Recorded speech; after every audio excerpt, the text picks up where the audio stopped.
Thank the gentleman. We'll now go to member 5-minute rounds. I recognize myself for 5 minutes.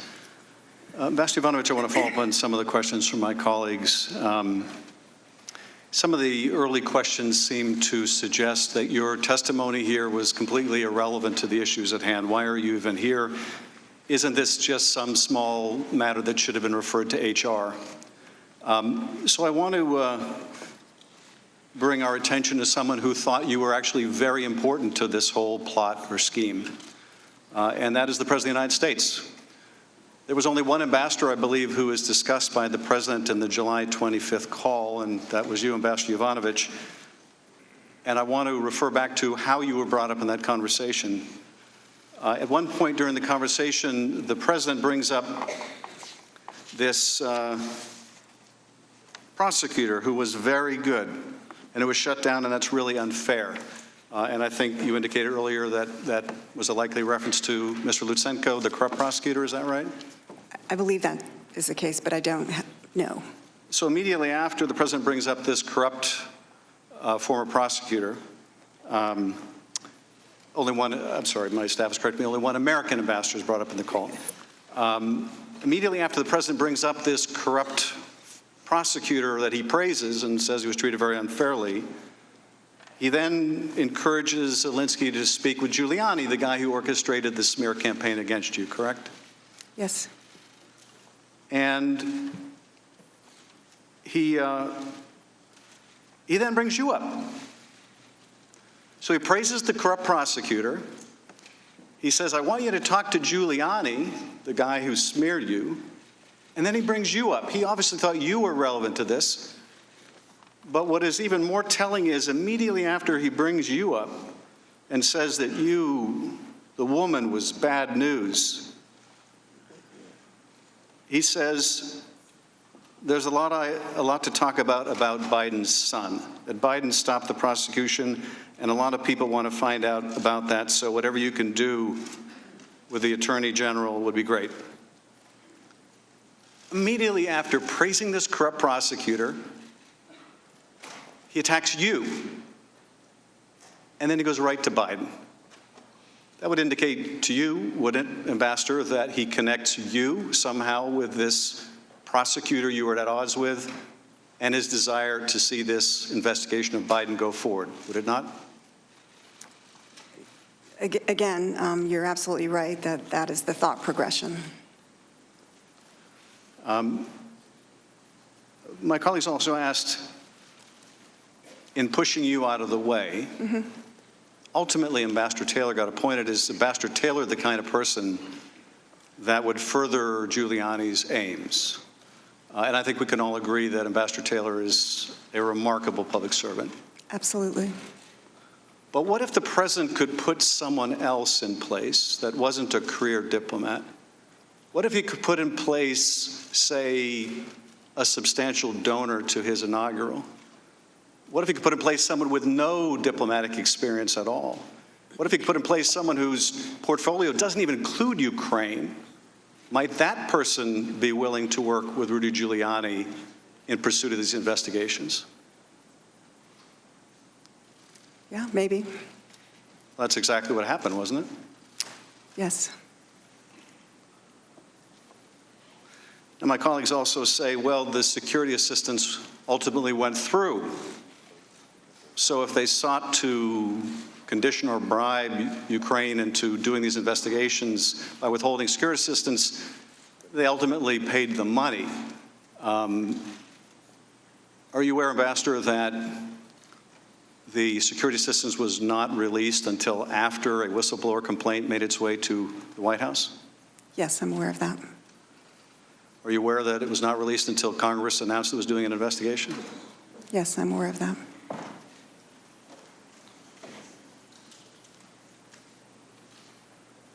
And finally, I want to ask you about the call record that my colleague read at the outset. I'm curious about this. And just for people watching at home so they're not confused, there are two calls here. There's the perfunctory congratulatory call after Zelensky is inaugurated, which my ranking member read this morning. And then there's, of course, the very problematic call in July. And one of the reasons we are here is what happened between April and July. But there was a readout put out by the White House at the time the April congratulatory call was made. And the White House readout said that the president discussed with Zelensky helping Ukraine root out corruption. Now, that, in fact, doesn't appear anywhere in that call. So I want to ask you, Ambassador, why would the White House put out an inaccurate reading? Why would the White House represent that the president said something about corruption when he said nothing about corruption in that call or, in fact, in the one in July? I can't answer that question. I don't have visibility into that. I thank you. I yield now 5 minutes now to recognize the ranking member. I just remind the gentleman there's actually 3 calls. There's the 2 calls with President Trump and the one that you reiterated in our last hearing a couple of weeks ago. Ambassador, I just want to clarify something before I yield. Are you against political appointed ambassadors? Is it not the president's prerogative to appoint whoever he wants in any country? First of all, I am not against political ambassadors, just to be clear. I just wanted to clear that up. Now can I yield to Ms. Stefanik? I need your permission. You may yield. Thank you. Ambassador, before I was interrupted, I wanted to thank you for your 30 years of public service, from Mogadishu to Ottawa to Moscow to London to Kyiv. I also wanted to thank you for hosting the numerous bipartisan delegations. I led one of those delegations in Ukraine. My questions today will focus on 3 key themes. The first is the role of the president when it comes to appointing our ambassadors. The second is long-standing corruption in Ukraine. And the third is aid to Ukraine. Earlier this week, as you know, we heard from George Kent, and I know that Mr. Kent is a colleague, a friend, and someone who you deeply respect. In his testimony, he stated, all ambassadors serve the pleasure of the president. You would agree with that statement, correct? Yes.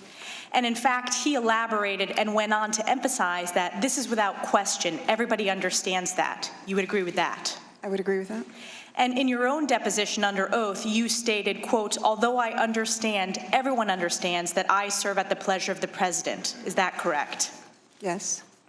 And just so there's no public confusion, you are still an employee of the State Department, correct? Yes. And in the deposition, you say that you personally asked whether it would be possible to be a fellow at Georgetown University, and that was arranged for me, and I'm very grateful. That's where you're posted today, correct? Yes. Georgetown students are lucky to have you. We are lucky to have you in foreign service, and I again want to thank you for your tremendous public service. Shifting gears to corruption in Ukraine, in your powerful deposition, you described, quote, we have long understood that strong anti-corruption efforts must form an essential part of our policy in Ukraine, and now there is a window of opportunity to do that. And so why is this important, and why is this important to us? Put simply, anti-corruption efforts serve Ukraine's interests, but they also serve ours as well. Is that still your testimony? Yes. And particularly at the critical time in 2014, after the Ukrainian elections, you testified that the Ukrainian people had made clear in that very election that they were done with corruption, correct? Yes. And you also testified that the Ukrainians thought it would be a good idea to set up this architecture of a special investigative office that would be all about the crimes of corruption, correct? Yes. And I know this was before you arrived in Ukraine, but you are aware that the first case that the US, UK, and Ukraine investigators worked on was in fact against the owner of Burisma. Yes. And that was during the Obama administration. Yes. And in your testimony, you said today, the investigation was never formally closed because, quote, it's frankly useful to keep that company hanging on a hook, right? That's your quote. Yeah, the Ukrainian investigation was never closed. Partnered with the U.S. and the U.K. As I understand it. Yeah, although because we didn't see the Ukrainians moving forward on that, we no longer partner with them on that case or in that way. But let's take a step back. The first time you personally became aware of Burisma was actually when you were being prepared by the Obama State Department for your Senate confirmation hearings. And this was in the form of practice questions and answers. This was your deposition. And you testified that in this particular practice Q&A with the Obama State Department, it wasn't just generally about Burisma and corruption, it was specifically about Hunter Biden and Burisma. Is that correct? Yes, it is. And the exact quote from your testimony, Ambassador, is, quote, "The way the question was phrased in this model Q&A was, what can you tell us about Hunter Biden's, being named to the board of Burisma?" So for the millions of Americans watching, President Obama's own State Department was so concerned about potential conflicts of interest from Hunter Biden's role at Burisma that they raised it themselves while prepping this wonderful ambassador nominee before her confirmation. And yet our Democratic colleagues and the chairman of this committee cry foul when we dare ask that same question that the Obama State Department was so concerned about. But we will continue asking it. And lastly, in my 20 seconds left, I just want to get it on record. In terms of defensive lethal aid, which you were an advocate for, that was not provided by President Obama. It was provided by President Trump. That's correct. I yield back 5 seconds. Mr. Himes, you're recognized. Ambassador, thank you for your testimony today. Those of us who sit up here are supposed to be dispassionate and judicial and measured, but I'm angry.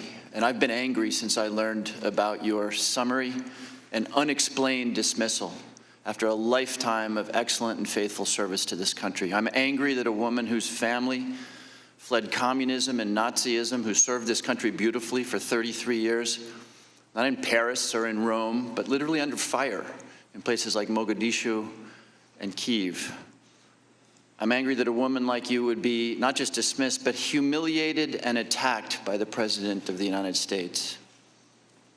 And I'm not just angry for you, I'm angry for every single Foreign Service officer, for every single military officer, for every intelligence officer who right now might believe that a lifetime of service and sacrifice and excellence might be ignored by the President of the United States, or worse yet, attacked in language that would embarrass a mob boss. Now, it's the President's defense, and it's emerging from my Republican colleagues today, that this is all okay, because as the President so memorably put it in his tweet this morning, it is a U.S. President's absolute right to appoint ambassadors. I'm a little troubled by this idea of an absolute right, because that doesn't feel to me like the system of government we have here. I think that how and why we exercise our powers and rights matters. Ambassador, when you're ambassador somewhere, do you have the right to ask the intelligence community, the CIA in an embassy, what operations they're doing? We talk about these things collaboratively. There's some things that, in short, yes. So you have the right to ask the intelligence community in your embassy what they're doing. Why might you do that? Because sometimes operations have political consequences. Right. So the performance of your duties in the interests of the United States gives you the right to ask very sensitive questions of our intelligence community in your embassy. But what if instead of working through the issues that you just described, you went to dinner that night and handed over that information to a Russian agent for $10,000? Would that be an appropriate exercise of your right? No, it would not. It would not. And what would happen to you if you did that?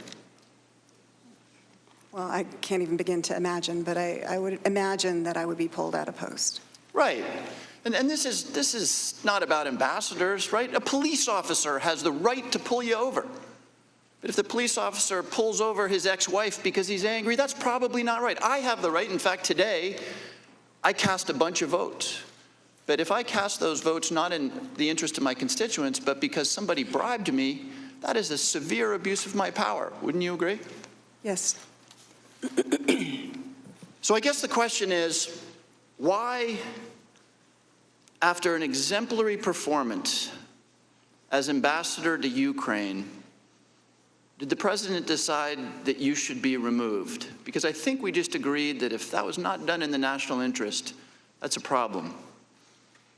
Ambassador, if you had remained ambassador to Ukraine, would you have recommended to the President of the United States that he asked the new Ukrainian president to investigate, and I'm quoting from the transcript here, CrowdStrike or the server? No, I would repeat once again that the U.S. intelligence community has concluded that it was the Russians. Okay, Interesting. so Ambassador, if you had remained as ambassador and not been summarily dismissed, would you have supported a 3-month delay in congressionally mandated military aid to Ukraine? No. Ambassador, if you had remained as ambassador of Ukraine, would you have recommended to the president that he ask a new president of Ukraine to, quote, find out about Biden's son? No. I have no more questions. I yield back the balance of my time. Mr. Conaway. Thank you, Mr. Chairman. Mr. Chairman, I have unanimous consent to enter the record. Dear colleague, letter from Speaker Pelosi dated September 23rd. Relevant part reads, we also expect that he will establish a path for the whistleblower to speak directly to the House and Senate Intelligence Committees as required by law. Without objection. Thank you. I look forward to you honoring that statement from the Speaker. Turning to the Ambassador, I, for one, want to thank you so very much for a long service, exemplary service to our country and on behalf of our nation. Lots been said about what was going on around the phone call. I'd like to focus more on what's happened since then to you and your career and what's going on. So when you got the word, anytime an ambassador changes post, there's a process you go through to depict what you do next. And that happened in this instance. Can you give us a quick statement as to what happened when you came back here, as to what your next assignment would be at State? So when I came back, obviously it was sort of out of cycle. There was nothing set up. Sure. And again, I am grateful that Deputy Secretary Sullivan asked me what I would like to do next. I recalled that there was the fellowship at Georgetown and asked whether that might be something that could be arranged. Was that your only choice? I'm not sure. We didn't really discuss other options. My sense is Georgetown is fertile ground for State Department recruitment of future fledgling Foreign Service officers, and so they now benefit from your experience and your inspiration to inspire them to have spend their professional life in service to our nation. Thank you. You're a fellow there. You teach classes. How many classes do you teach? Well, this semester I was supposed to teach 2. I am still teaching one on national security. The other one was on Ukraine, and I asked whether I could, Defer on that postpone one. that. How many Seemed students appropriate. in your class? Approximately. There are, let's see, I think 14, All right. 15. Any other responsibilities at State other than the fellowship at Georgetown? Well, I will tell you that all of this has kept me very busy. Okay, I got that. But no necessarily day-to-day things that you'd be responsible for. Other than not qualifying for overseas stipends and other things, has your compensation been affected by being recalled the way you were? No, it has not. Okay. I'm worried about the way you might be treated by your fellow employees at State. Any negative, they hold you in less high regard than they used to as a result of this? Do they shun you at the lunch counter? I mean, do they treat you badly as a result of the way you were treated by the president? I've actually received an outpouring of support from my So colleagues. the folks that you respect the most still respect you and appear to hold you in high regard and high affection? They do. Okay. George Kent was in here a couple of days ago. He made some exemplary statements about you, really glowing. All of us, I think, would like to be the recipient of something that worthy, and I believe you are as well.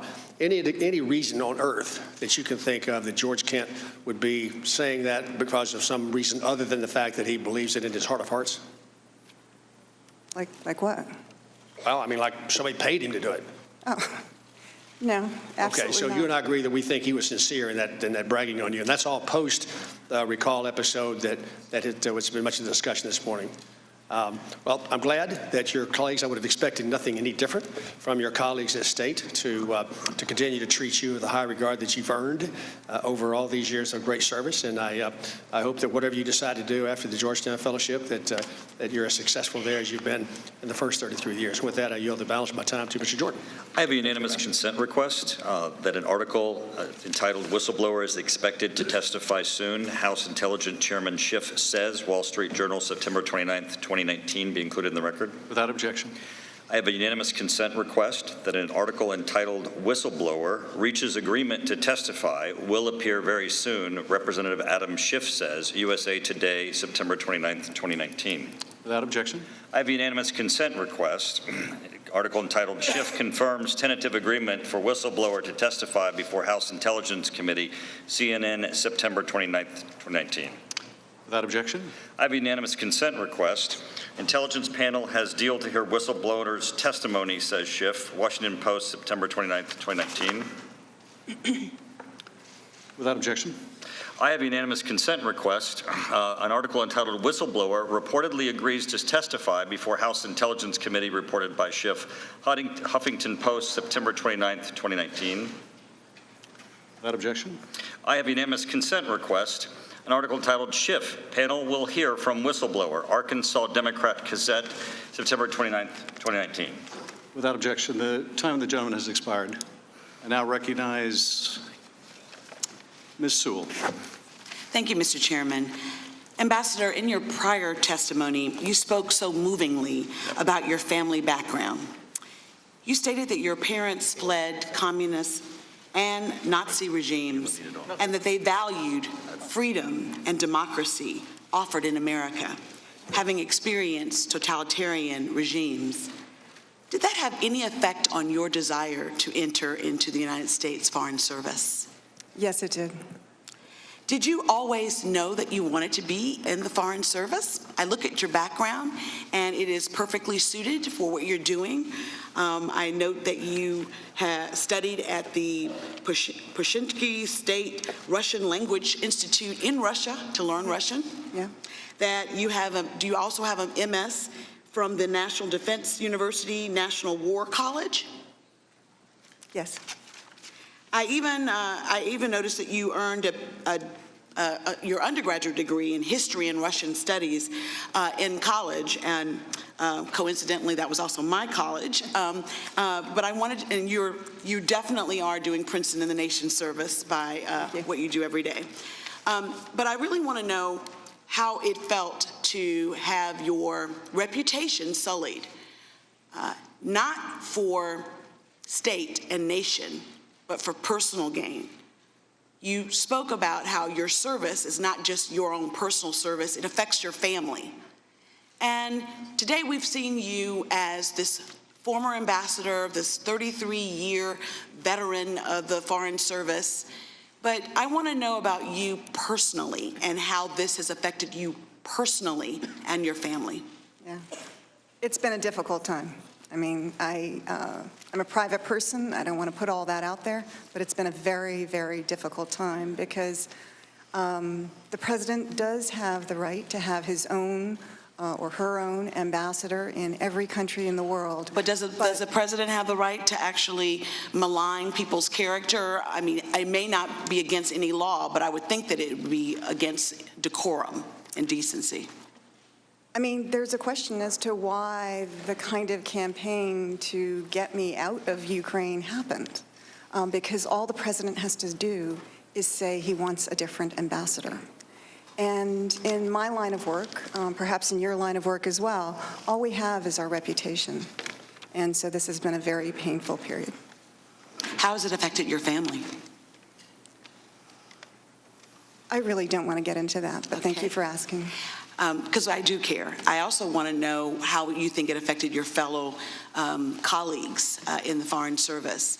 My Republican colleagues have said that since you received such adulation from and embracing from your own fellow colleagues, that what occurred, the incident that occurred with the president and his cronies, maligning your reputation, how has that had a chilling effect on the ability and the morale within the Foreign Service? Can you speak to that? Yeah, I think that it has had exactly that, a chilling effect, not only in Embassy Kyiv, but throughout the State Department, because people don't know kind of whether their efforts to pursue our stated policy are going to be supported. And that is a dangerous place to be. Now, for the record, my Republican colleagues will probably try to paint you as a never-Trumper. Are you a never-Trumper? No. As a Foreign Service officer, you took an oath to support and defend the Constitution of the United States without regard for who's in office. Is that correct? Yes, that's true. Have you also served in your 33 years for not just Democratic presidents, but also Republican presidents? 4 Republican presidents. 4 Republican presidents. In fact, you joined the Foreign Service under Reagan. Is that not right? Yes, that's true. Now, why do you think it's really important that Foreign Service officers are nonpartisan? Can you talk to us about why it's important for you to do your job and your fellow Foreign Service officers to do your job, that you're nonpartisan? Yeah. Because our work is essentially nonpartisan. And, Senator Vandenberg, a Republican senator who actually partnered with President Truman, coined a phrase that politics should stop at the water's edge. And I think that's exactly right, because while obviously the competition of ideas in a democracy with different parties, different individuals is hugely important, but at the end of the day, when we are dealing with other countries, it needs to be about what is right for the United States. Those are our national security interests. And whether an individual works for the CIA or the military or the State Department, we've got to be nonpartisan and thinking about what is right for the United States. Well, on behalf of a grateful nation, I want to say thank you for your service, and I yield back the balance of my time. Thank you. Mr. Turner. Ambassador, I want to say I have a great deal of respect for what you do. I serve on the Armed Services Committee, the Intelligence Committee. I've worked with the NATO Parliamentary Assembly, including being its president, and I know the complexity of what you do. I know you have little access directly to decision makers, little resources, but you have still a great deal of responsibility.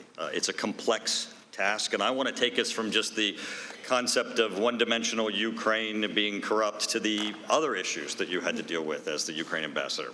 You had to deal with more than just our bilateral relationship with Ukraine, for example. And I'd like confirmation that, obviously I know you know these, but these were on your portfolio. You had to deal with the issue of the OSCE Budapest Agreement and the denuclearization of Ukraine and the issues of its territorial integrity of the signatories, correct? Could you run that by me again? The OSCE, the Organization for Security and Cooperation for Europe, and the Budapest Agreement, under which Ukraine gave up its nuclear weapons and believed they had its territorial integrity guaranteed by the United States and Russia. You would have had that in your portfolio. Well, that Was an yes. issue you would have to deal with the Ukrainians on. Yeah, when the Ukrainians would ask about our policy and whether it was in keeping with the Budapest Agreement. Excellent. NATO. Ukraine is an aspiring NATO country. And of course, you have the Bucharest summit, where the U.S. and the NATO allies made a statement that they would get membership. That would have been on your portfolio. They would have been discussing with you. Yes, certainly aspirations to NATO membership will be. Right. And it's also consistent with U.S. policy that the U.S. supports Ukraine joining the EU, and they have a great deal of interest and desire for joining the EU, correct? Yes. And they just had a summit in Ukraine in July where they talked about the associated agreement on economic integration between the Ukraines and the EU. And they also had a discussion about the illegal annexation of Crimea and the blocking by Russia of the Ukrainian sailors that came out of the Azov Sea and that were captured. Those would have all been issues that would have been in your portfolio and that were consistent with what the EU's issues are, correct? Yes. We work closely with our EU partners. In addition to Ukraine, you'd have to work with France and UK and Germany, all of which you have different ideas of those. The ambassadors to the Ukraine of France, Germany, and correct? Yeah. Did you say they all have different ideas about these issues? Some of them, yes. But mostly there's a consensus. You'd have to work with NGOs, non-governmental organizations, on issues that we heard about: legal aid, human trafficking, building democratic institutions, and even HIV/AIDS, right? Yes. And you've spoken at several NGOs while you were the ambassador to Ukraine. Yes. Now, the U.S. ambassador to the EU, they would have under their portfolio aspiring nations to the EU, would they not? Yeah. Okay, so EU Ambassador Sondland then would have had Ukraine in his portfolio because they're an inspiring nation, and he's our U.S. ambassador to the EU, correct? I think he testified that one of his first But you agree that it's was within with his Ukraine. portfolio, correct? He was answering the question. You would agree that it's in his portfolio, would you not? Yes. I would agree. Yes, thank you. Now, I want to go to the next. I'm sorry, I'd can like you to finish her answer, Richard please? Holbrook is The a person who, which gentleman I have a suspend. great deal of Gentleman will suspend. reverence for. I'm not Ambassador going to, Yovanovitch should not finish her answer. You may finish your answer, Ambassador. not out of my time. You're done. Nope. Right? Ambassador? Ambassador will be recognized. I would say that all EU ambassadors deal with other countries, including aspiring countries, but it is unusual to name the U.S. ambassador to the EU to be responsible for all aspects of Ukraine. I'll take your additional answer. It's still in his portfolio, which was my question. You knew Ambassador Holbrook, probably. I did. He's a man of great integrity, one of our most successful ambassadors. You know him probably by his reputation. You would agree that he was a man of great reputation, right? Yes. Yes. Madam Ambassador, would it surprise you if in 2004 John Kerry had a member of his campaign who was a foreign policy advisor who traveled to the Ukraine in July and met with Ukrainian officials and the U.S. ambassador? Would that surprise you? And a member of John Kerry's campaign team for President of the United States in 2004 traveled to Ukraine, met with the U.S. ambassador in July. Not necessarily. What Would was you the have taken that context? meeting if a member of John Kerry's campaign traveled to the Ukraine? Would you have taken that meeting? I guess it would depend on what the purpose of the meeting was.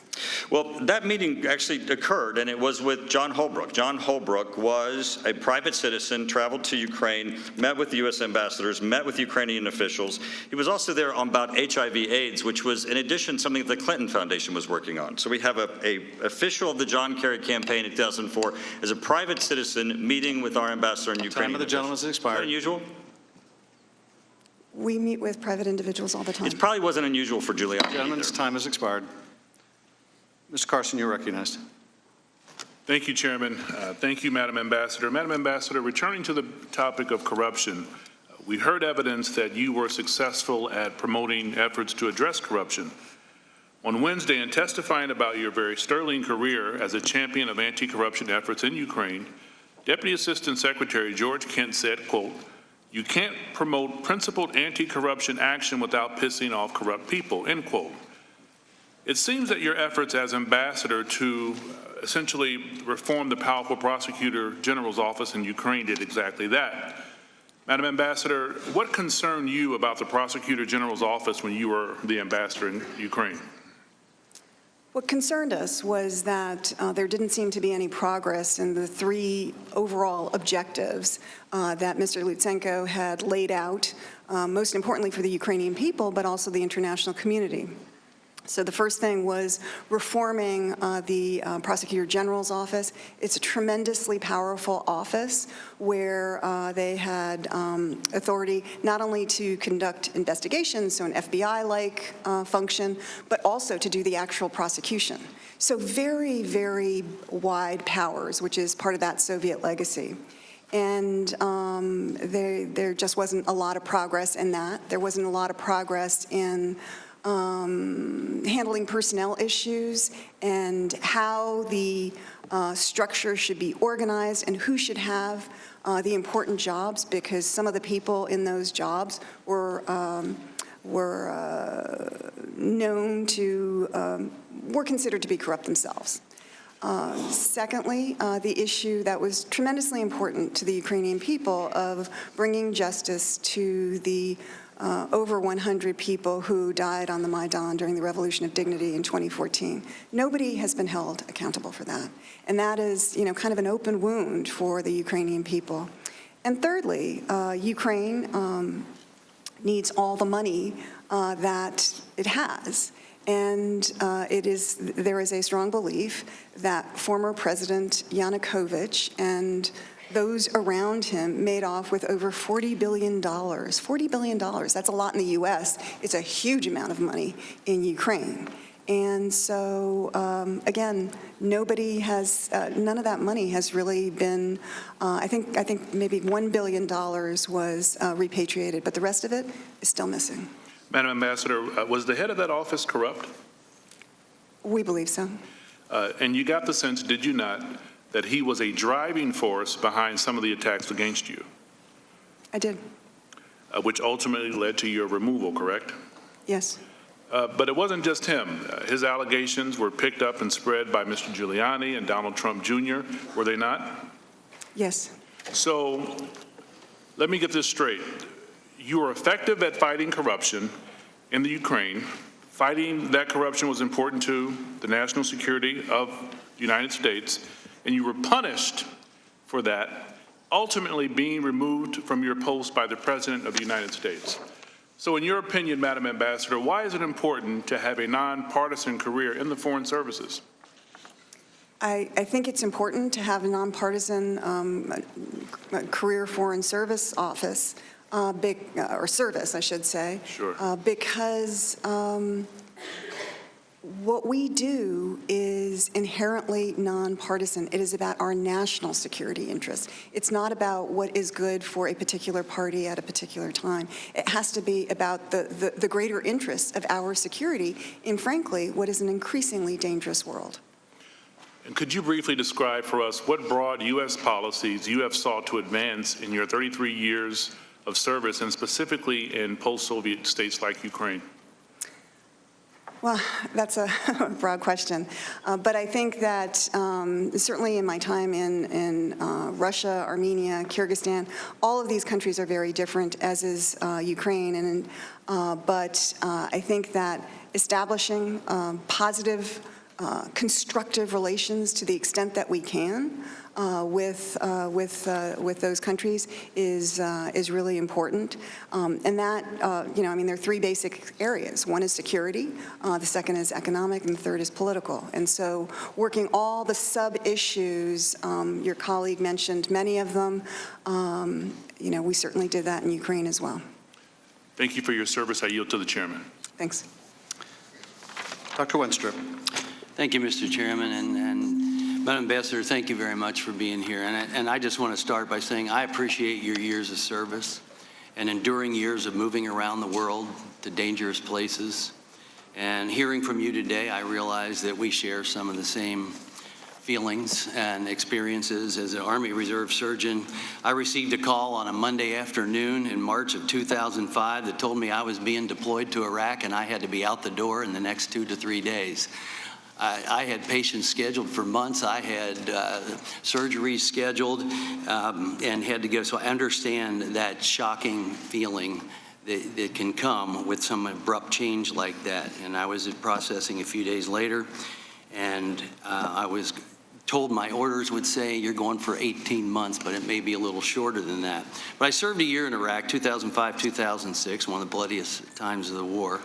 And this is where I have another personal relationship with what you were talking about. I saw a nation in Iraq of people that craved a non-corrupt government. And sadly today, even though it helped to remove Saddam Hussein, they still have corruption concerns in Iraq. And I can relate to what you said just a few moments ago, that it feels like an open wound when it hasn't been resolved. But you might imagine, with that military experience and background, I take an interest in military strategy and capabilities and the thoughts of those with boots on the ground, like you and Mr. Volker and Mr. Taylor. In your deposition on page 144, you're quoted as saying, in terms of lethal assistance, we all felt it was very significant that this administration made the decision to provide lethal weapons to Ukraine. Just real quick, who in general makes up we all? Would that be the team I mentioned? Yeah, can I just look at that? Just one second.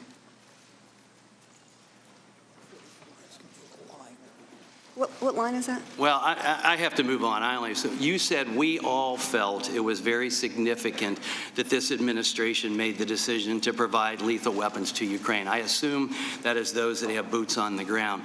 And then this administration, I assume you meant the Trump administration. Yes. Yeah, okay.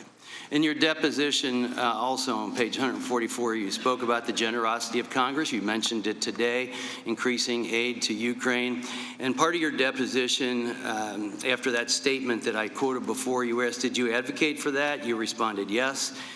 Then you were asked, did you advocate for that prior to the new administration in 2016? And you responded, well, yeah. On page 148, the question was, were you satisfied that the administration was doing what was necessary to support Ukraine? You said, in what respect? And they said, in, helping them deter Russian aggression, helping them with foreign aid and foreign assistance. And you said, yeah. And I agree that lethal assistance was very significant, as you said. And I thank you for that. And I thank Mr. Volker, and I thank Mr. Taylor.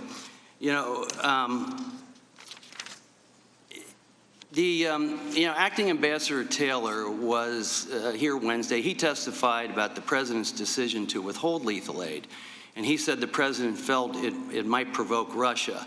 And Mr. Taylor contested then that Russia has already been provoked and they have invaded the Ukraine. President Obama had the right to make his own foreign policy and make his own decisions as President of the United States, correct? Yeah, I mean, there's an interagency process, and obviously Congress has a role as well. He has the right as president. I respect the interagency process. I'm getting to that, actually. But he has the right to make his own foreign policy and make his own decisions as president of the United States, as do all presidents, correct? Yes. So we have one president, Obama, who denied lethal aid altogether, in spite of ambassadors and other boots on the ground making that recommendation, such as you did. We have another president, Trump, who vetted those that were going to receive the aid and provided it consistent with your intra-agency recommendations and that of your colleagues. Let me just ask you from a military standpoint, without javelins, would you agree the Russians had much greater military offensive options and flexibility in their effort to attack the Ukraine without the Ukraine having javelins? Yeah, I mean, they had another option, although the tank war is no longer the war that is being fought in Ukraine. But I'm just saying, with the javelins. Yeah, it's another option. And there's a reason for that, because the javelins are there. And so I think that changes the scenario. But I just wanted to make that point, that the president has a right to have their own foreign policy and to make their own decisions. And with that, I yield back. Yeah, if I could just supplement one of my answers. Of course. So I want to thank you for your service as well. But what I'd like to say is, while I obviously don't dispute that the president has the right to withdraw an ambassador at any time for any reason, but what I do wonder is why it was necessary to smear my reputation.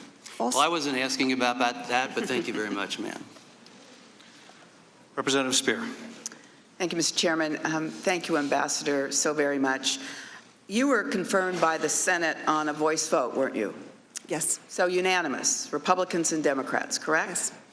No dispute. You said that in summer of 2018, the smear campaign began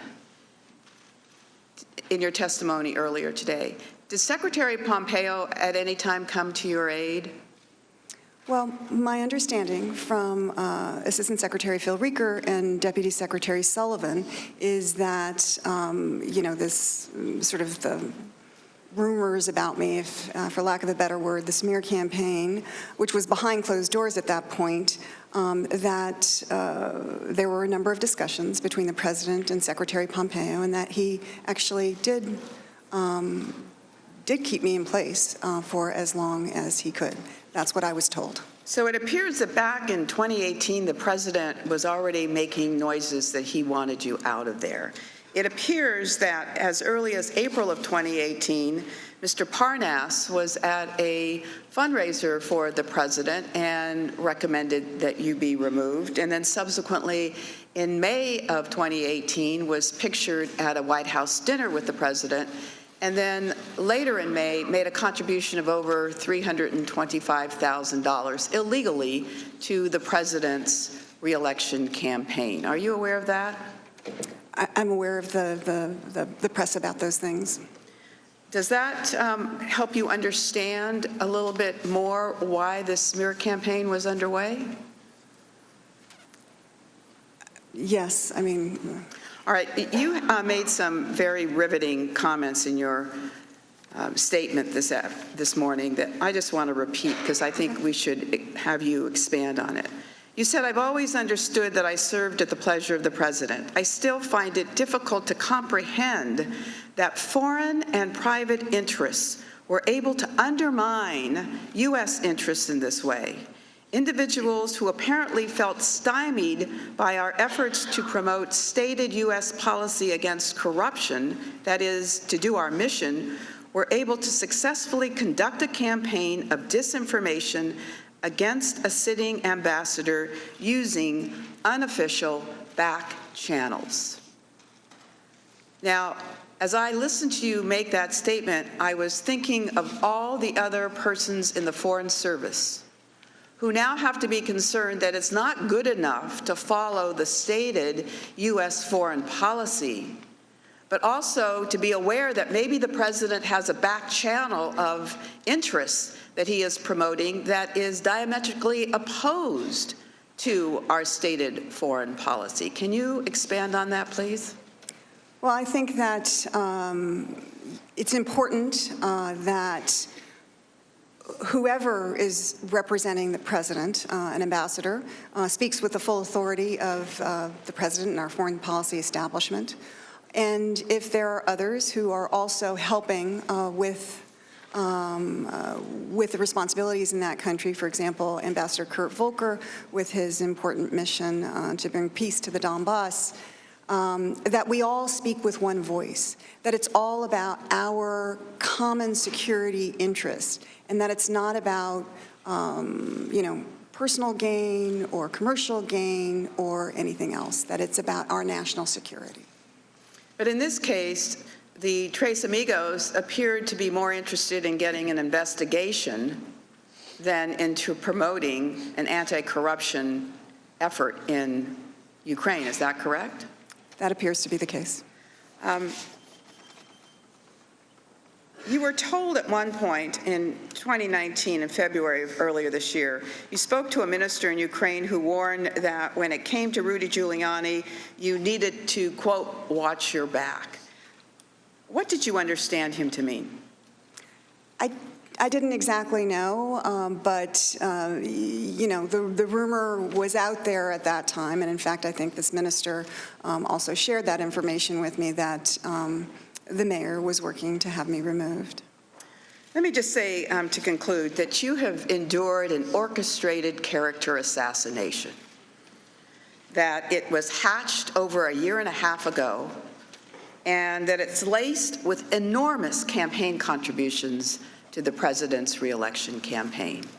And you deserve more from the American people, and you deserve more from Congress in supporting you. I yield back. I have unanimous consent. Mr. Stewart, you're recognized. I have unanimous consent, Mr. Chairman. We can take that up later. Mr. Stewart, you're recognized.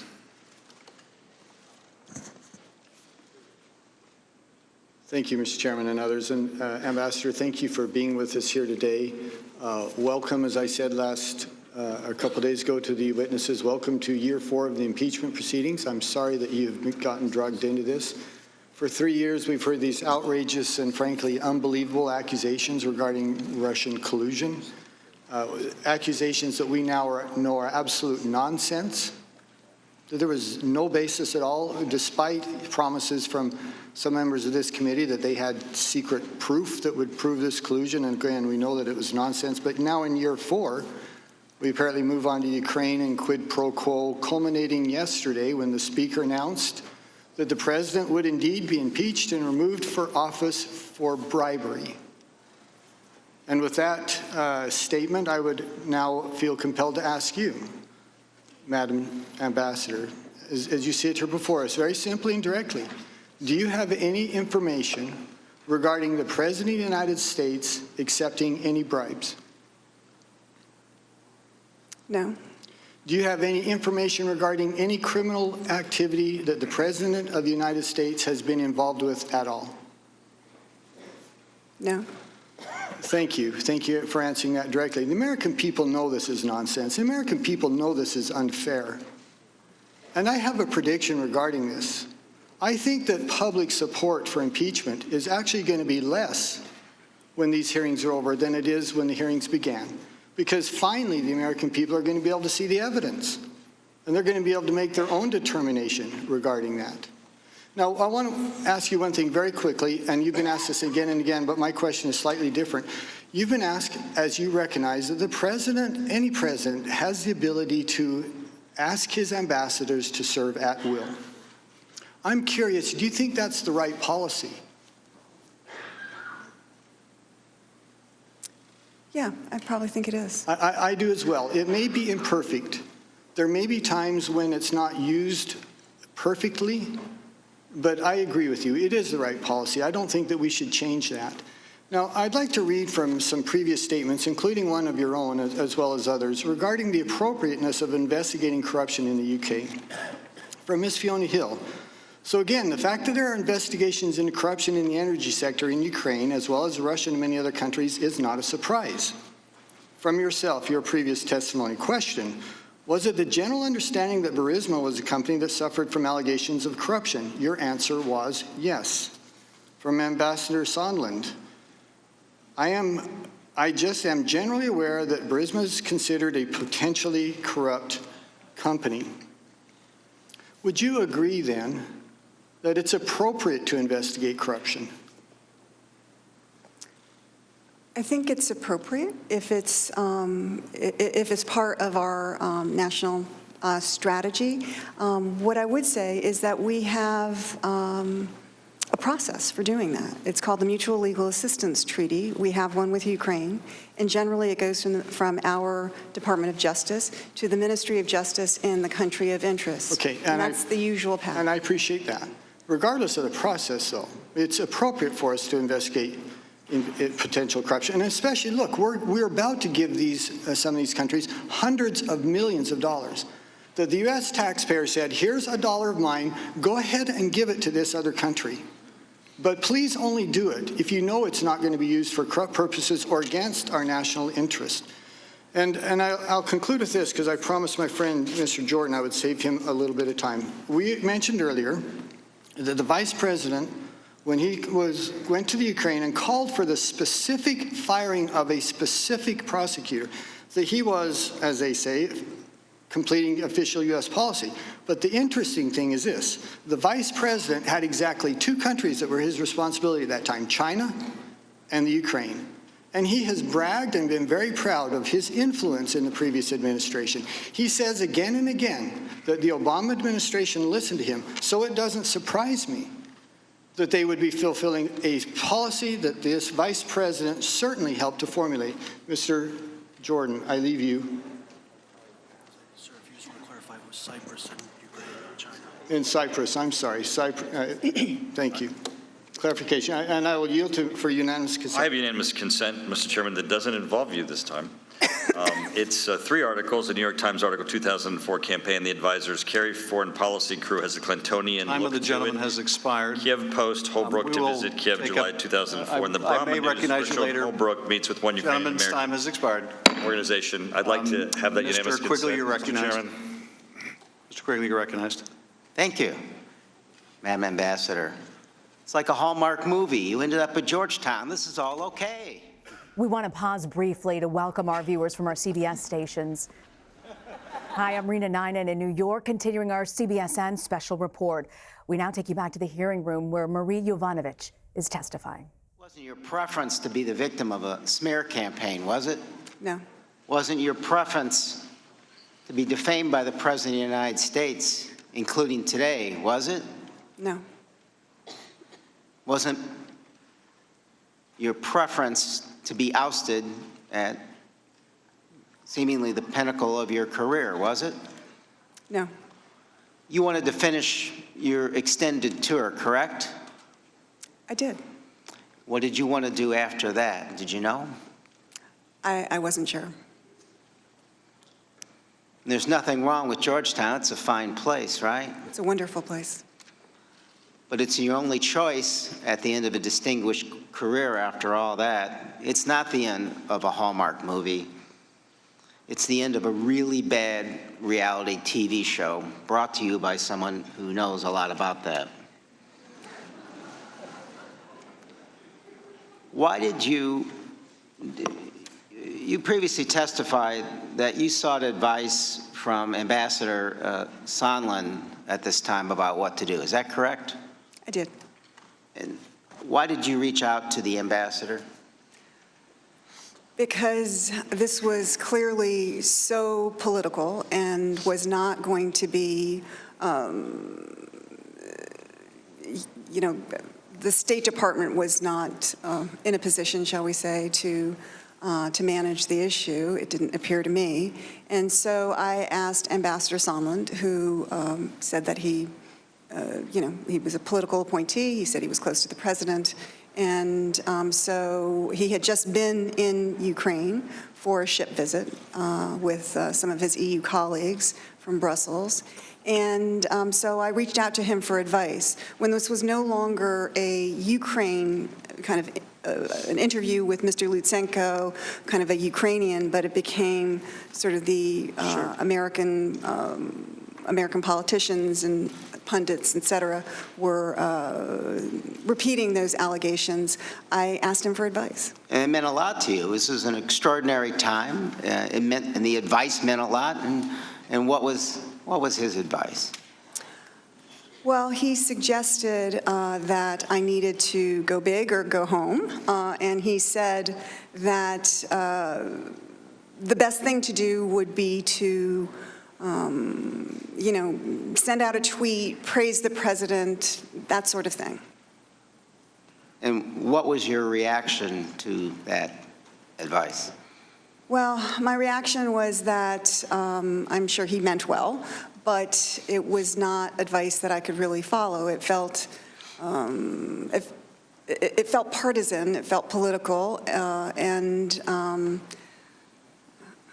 I just, that was not something that I thought was in keeping with my role as ambassador and a foreign service officer. Did he give you any specific suggestions on what to say about the President of the United States, or just say something nice about him? Yeah, just to praise him. Thank you. I yield the balance to the chairman. I want to follow up on Ms. Quigley's line of question and also harken back to something you were asked by Minority Counsel earlier. You were asked a couple of questions. Do you think you could have done more to push back against the smear campaign? I'm not suggesting this is what the council was getting at, but sometimes victims are asked, aren't you responsible for your own victimization? What would you say to people who say, isn't it kind of your fault, Ambassador, that you didn't fight your own smear harder? Well, I think that, you know, I've been a foreign service officer for a long time. And just like the military, we have our own culture, we have our own kind of chain of command, so to speak. And I did everything that I could to address these issues and ask the State Department to do what I felt was the right thing, which was support me when it was important to do so, because it was also about supporting the policy. I think it was for others to stand up for me. I quite agree. Representative Stefanik. Thank you. Since the chairman has gavelled out all of my colleagues with their unanimous consent, I am going to read for the record many of the chairman's comments in September of the importance of hearing from the whistleblower. Again, Ambassador, thank you for your patience, thank you for your service, but since we haven't been able to conduct ourselves in normal procedures, I'm just going to use the 5 minutes for this. September 29th, in the Wall Street Journal, quote, the whistleblower at the center of the impeachment investigation of President Trump will testify in the House very soon. This is a quote by the chairman. USA Today, September 29th. Talking with ABC News this week, Schiff, the Democrat who chairs the House Intelligence Committee, said the whistleblower would testify very soon, and the only thing standing in the way was getting security clearances for the attorneys representing the whistleblower so they could attend the testimony. From Vox, September 29th, Rep. Adam Schiff said Sunday the whistleblower at the center of a growing scandal surrounding President Donald Trump will testify before the House Intelligence Committee very soon. On CNN, September 29th, Schiff said Sunday on ABC as well as NBC's Meet the Press that he expects the whistleblower to testify very soon. The Washington Post, September 29th. In an appearance on ABC News this week, Schiff echoed Pelosi's message. He also said he expected the Intelligence Committee to hear from the whistleblower very soon, pending a security clearance from Acting Director of National Intelligence Joseph Maguire. In the Huffington Post, Schiff told ABC's This Week that he expects the whistleblower to appear before this committee very soon. In the New York Post, quote, "We'll get the unfiltered testimony of that whistleblower." In the Washington Times, quote, "That whistleblower will be allowed to come in." These are all quotes from Chairman Adam Schiff. In Talking Points memo, the question was posed, actually this was by George Stephanopoulos, have you reached an agreement yet with the whistleblower and his or her attorneys about coming before the committee and providing the information firsthand?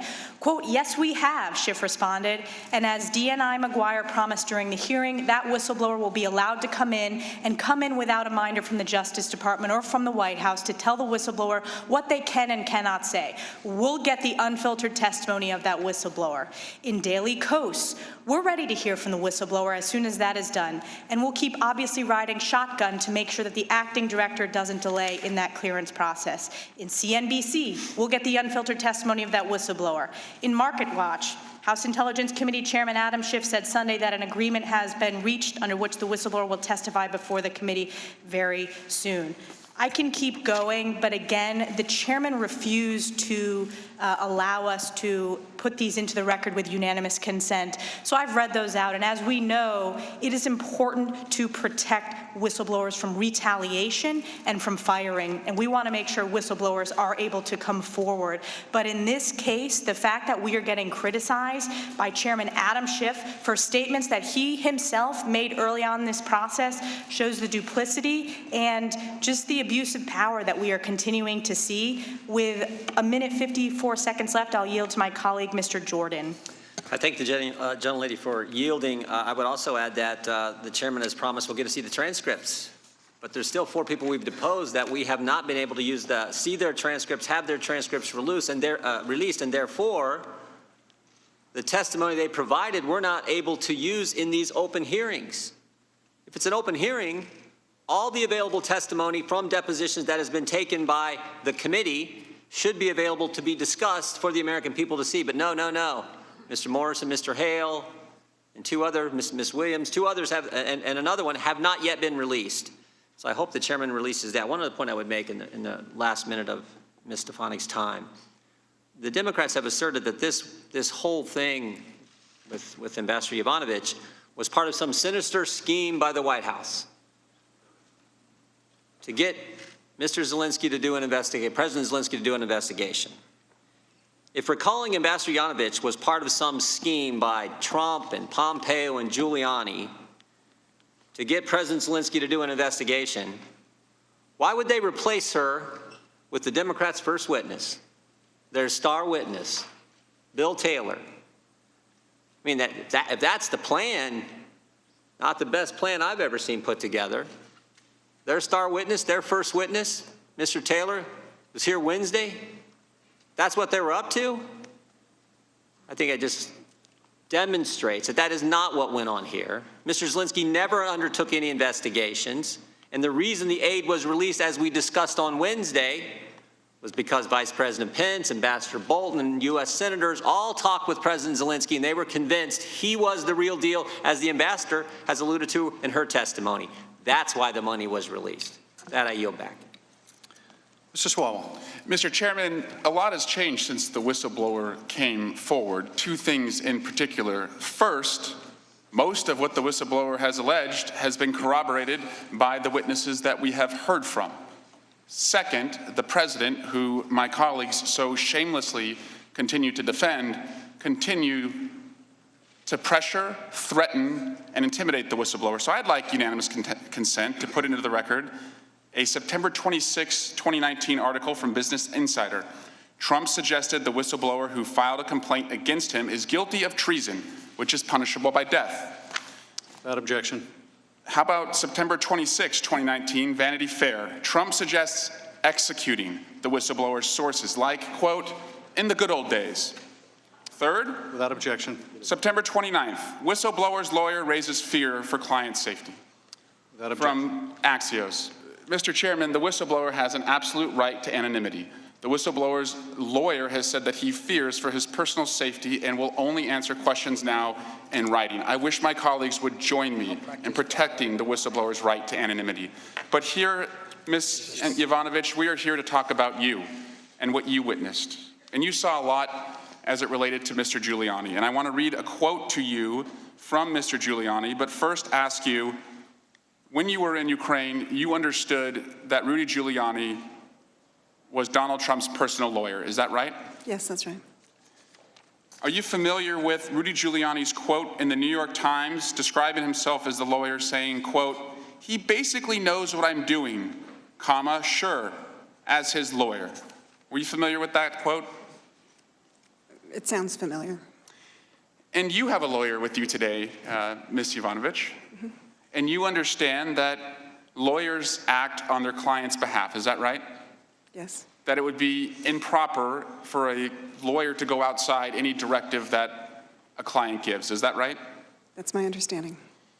Are you familiar with a New York Times story on May 9, 2019, where Rudy Giuliani says that he intends to visit Ukraine and says, we're not meddling in an election, we're meddling in an investigation. Are you familiar with that quote? Yes. That's 11 days before you were removed as ambassador. Is that right? Yes. He is talking publicly about designs on coming to Ukraine. But what I think is interesting is that Mr. Giuliani says, we're, as in we are. He doesn't say, I am not meddling in an election. He doesn't say, I'm not meddling in an investigation. He says, we. He's speaking for himself and his client. And I want to talk about that quote, we're not meddling in an election, we're meddling in an investigation. Is it proper for you or anyone who acts on behalf of the United States government to meddle in an investigation? No, I don't believe so. Why not? Well, there are law enforcement channels, and things need to be handled properly and without any kind of political bias. Now, this anti-corruption crusader, President Trump, who my colleagues have touted out as having such a great interest in anti-corruption, in both the calls that have been referenced today, the August 21 call and the July 25 call, isn't it true that President Trump never mentions the word corruption? Yes, that's true.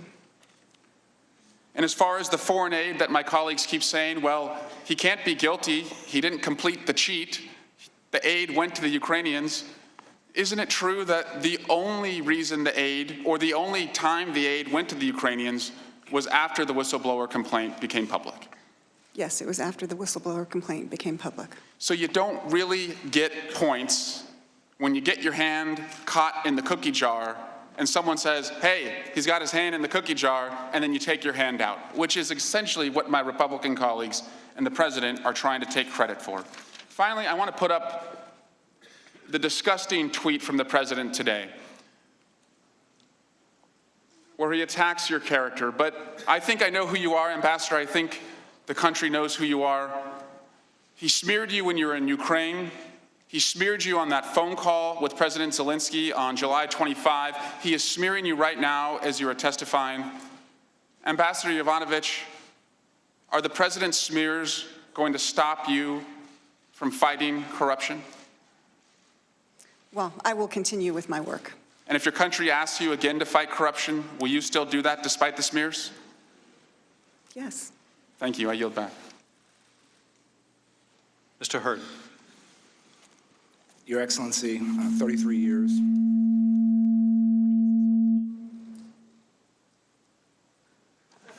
We'll move over here. 33 years, 6 Senior Foreign Service Performance Awards, 5 State Department Superior Honor Awards, the Presidential Distinguished Service Award, and the Secretary's Diplomacy in Human Rights Award. You're tough as nails, and you're smart as hell. And you're a great example of what our ambassadors should be like. You're an honor to your family. You are an honor to the Foreign Service. You are an honor to this country. And I thank you for all that you have done and will continue to do on behalf of your country. Now, I'm nervous about what I'm getting ready to do. I want to do a 5-year history of Ukraine in about 45 seconds. And now that you're a professor, you can grade my paper, okay? Valentine's Day 2014, the Ukrainian people get fed up with the Ukrainian president, Yanukovych, and basically overthrow him. He goes on the run. This was the revolution of dignity. Who was the acting president during that time when Yanukovych went out? I think it was... Turchinov, is that how you say it? Turchinov, thank you for helping me. Turchinov, okay, excellent. Then in March of 2014, that is when we saw little green men coming into Ukraine, and ultimately the Russians invade the Ukraine and not only try to annex Crimea, but also they invade the entire country in the eastern Donbass as well. Yes. Then there was an election, and the Ukrainian president was Poroshenko. That was in June of 2014. Then you came to post in 2016 of August, is that correct? 2 years later. January 2017, Trump was elected. And in December of 2017 is when the javelins were approved, right? And we saw those javelins delivered in April of 2018 to be put to first use. Then we had Zelensky elected in 2019, April, correct? Now, the Zelensky defeated the previous president, Poroshenko. Yes. There's no love lost between those two dudes, is there? I don't think so. Okay. And then in May of 2019, Zelensky is sworn in. Yes. So my questions, we talk a lot about Rudy Giuliani. Do we know what officials within the Zelensky regime he actually met with? I know two. A gentleman named by Yermak, who was one of Zelensky's senior advisors. And then we also know of the former attorney general that we've already established here, was corrupt, Lushenko, right? And Mr. Lushenko served under Zelensky for a couple of months, up until August, is that correct? Yes, that's right. And their parliament basically voted him out, is that correct? Yes, that's right. So if Rudy Giuliani is trying to influence the Zelensky regime, would a guy that worked under the previous regime, under Poroshenko, be the right guy to do it? So are you saying Mr. Lutsenko? Yes. That he, could you... So did Mr. Lutsenko have much credibility within the Zelensky regime, the current regime?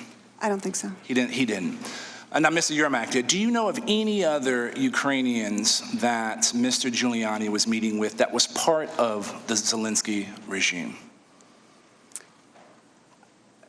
Well, just to remind, I would have already have left Ukraine by that point. But there was no, I'm not aware. Even with the administration to come, right? Zelensky won the election. There was a 2-month period of preparing to be installed as president. Even during that time, were you aware of any contact? There was, so there is one of the oligarchs, as we've heard about. One of the oligarchs is named Mr. Kolomoisky, and he met with Mr. Fruman and Mr. Parnas, and that was apparently to get a meeting for Mr. Giuliani. And but those are not people that were actually in government or became in the Zelensky regime. Is that correct?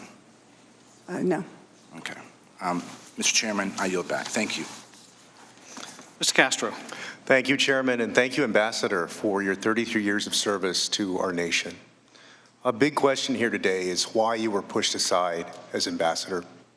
For example, Americans know that an employer has a right to fire an employee, but they shouldn't do it for certain reasons. You shouldn't be fired because you're disabled, because you're a woman, because you're black. So I want to ask you, did the president ever tell you why he was recalling you? No. Did anybody at the White House ever tell you why you were being recalled? No. Did the president ever consult you about who the good guys and the bad guys were in the Ukraine? No. Did Secretary Pompeo ever tell you why you were being recalled? No. And it appears in the testimony that we've heard in the Intelligence Committee so far that there were a group of the president's men, perhaps Secretary Perry, Rudy Giuliani, Ambassador Sondland, who were in on this scheme to help the president get the Bidens and Burisma investigated. And I want to put aside President Trump for just a second and ask you, in all of your years of service, have you ever come across a president, been asked by a president, or known of colleagues who were asked by an American president to help that president get an American investigated overseas? I'm not aware of that. And if a president asked you to investigate a former vice president for this purpose, what would you have said? I mean, with what I know today, I would have said no. And would you have considered it an unlawful act?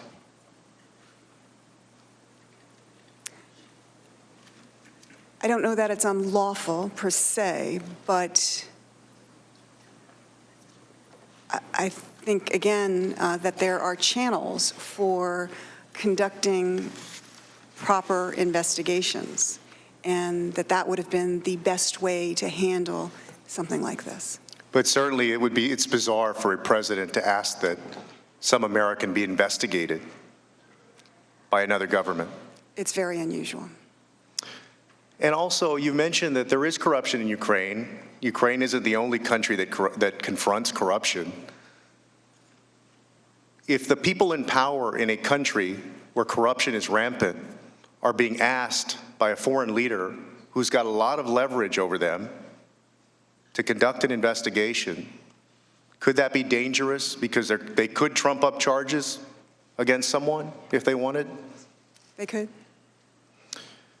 And I also want to ask you, I spoke to Ambassador Kent. He made a comment yesterday about selective prosecutions and what it means going forward, what kind of precedent it sets. And you've spoken about a dangerous precedent for the State Department and for diplomats.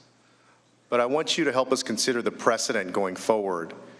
If there's no consequences for President Trump, or really any president who does this, what are the consequences for this country and for any American, not just a former vice president or a presidential candidate or even somebody in politics, but a person in business who does business in Saudi Arabia or some other country? If a president is going to speak to another head of state or some foreign official and try to get that person investigated, what does that mean for the future of the country and for Americans? Well, I think that investigations, prosecutions, judicial decisions properly should remain with investigators, prosecutors, and the courts. And I think that, as I said before, I think Senator Vandenberg, when he said that politics needs to stop at the water's edge, I think he was right in that. I'll yield back to the chairman. Mr. Ratcliffe. Thank the chairman, and Ambassador Yovanovitch, I'd like to join all of my colleagues on both sides of the aisle in thanking you for your service. I'd like to ask you about your earlier testimony about your Senate confirmation, and Congresswoman Stefanik had asked you how the Obama-Biden State Department had prepared you to answer questions about Burisma and Hunter Biden specifically. You recall that? Yes. And yes.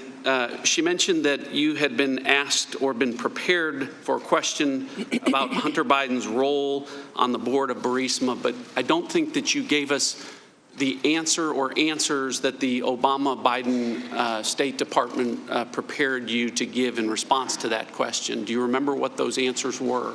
Yeah. It was something along the lines of, I would refer you to the Vice President's office on that.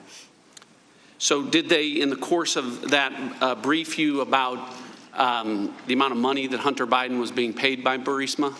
No, this wasn't part of a briefing. I mean, I had sort of big old books with Right. questions that might come up. In preparation for your confirmation.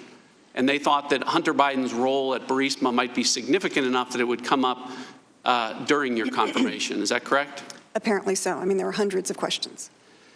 Well, hundreds of questions, but were there hundreds of companies? How many companies other than Burisma did the Obama-Biden State Department prepare you to give answers for? And if so, if there were others, which ones? I just don't recall. You don't recall that there were any other companies, is that correct? I'm quite sure there probably were some companies, but I mean, you know, this is a while ago, and I don't recall. But you specifically recall Burisma? Yes. All right. Out of thousands of companies in the Ukraine, the only one that you recall the Obama-Biden State Department preparing you to answer questions about was the one where the vice president's son was on the board. Is that fair? Yes. You understood from Deputy Assistant Secretary George Kent's testimony, as it's been related to you, that he testified a few days ago. Do you understand that that arrangement, Hunter Biden's role on the Burisma board, caused him enough concern that, as he testified in his statement, that in February of 2015, I raised my concern that Hunter Biden's status as a board member could create the perception of a conflict of interest. And he went on to talk about the vice president's responsibilities over the Ukraine or over Ukrainian policy as one of those factors. Do you recall that? Yes. Do you agree with that? Yeah. That it was a legitimate concern to raise? I think that it could raise the appearance of a conflict of interest. And did you discuss that ever with Mr. Kent? I don't believe so. Shortly before your confirmation in August of 2016, Prosecutor General Shokin was fired by President Poroshenko, correct? Yes. And Prosecutor General Shokin was the one who had opened the investigation into Burisma, correct? I think that's right, but I'm not actually sure. He was in charge of it, at least at that point in time, as the Prosecutor General. Mm-hmm. And are you aware of the very public statements by the Vice President that firing of the Prosecutor General occurred in March of 2016, 6 hours after the Vice President told President Poroshenko that he needed to fire the Prosecutor General or that he wouldn't receive $1 billion from the United States?